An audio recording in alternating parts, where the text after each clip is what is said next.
সংরক্ষণে পর্যাপ্ত হিমাগার না থাকায় প্রতি বছর নষ্ট হয় উৎপাদিত অনেক কৃষিপণ্য। আর্থিক ক্ষতির মুখে পড়েন কৃষকরা। অন্যদিকে মজুদ না থাকায় মৌসুম শেষে অস্বাভাবিক বেড়ে যায় পণ্যের দর। এমন অবস্থায় পণ্যের দাম স্বাভাবিক রাখতে বিশেষায়িত হিমাগার স্থাপনে সরকারি সহায়তা দাবি খাত সংশ্লিষ্টদের। দশম বাপা ফুড প্রো উপলক্ষে আয়োজিত বাংলাদেশ এগ্রো প্রসেসর্স অ্যাসোসিয়েশনের সংবাদ সম্মেলনে এসব কথা উঠে আসে। 250-টিরও বেশি ডিজাইন অপশন নিয়ে ওয়ালটন স্মার্ট ফ্রিজ, বোঝে আপনার প্রয়োজন।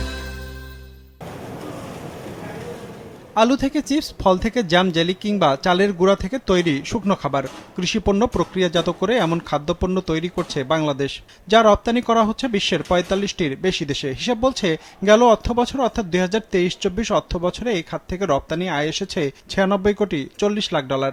যদিও 2027 সাল নাগাদ এই খাত থেকে 200 কোটি ডলার আয় করতে চায় বাংলাদেশ।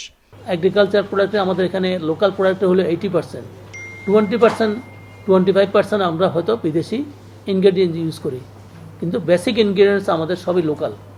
তো সেই ইনগ্রেডিয়েন্টসগুলি এগ্রিকালচার থেকে আসে, তাহলে এই টাকাটা চাষার হাত পর্যন্ত পৌঁছে। কাজে এই সেক্টরকে গভর্নমেন্টও এনকারেজ করতেছে যে এই সেক্টরকে কীভাবে এগিয়ে নেওয়া যায়।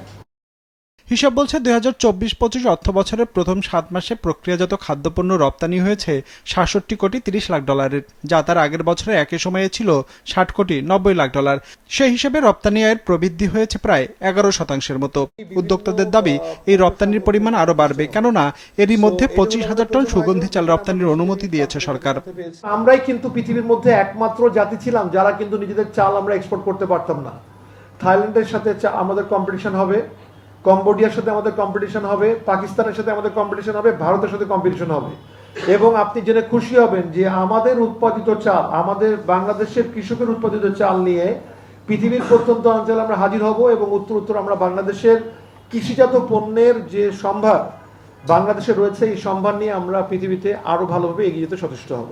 এই জন্য প্রয়োজন কৃষিতে মনোযোগ, এর জন্য প্রয়োজন কৃষির উৎপাদন বৃদ্ধি, এই জন্য প্রয়োজন সরকারের থেকে সবচেয়ে ভালো ফোকাস থাকা উচিত কৃষির উপরে।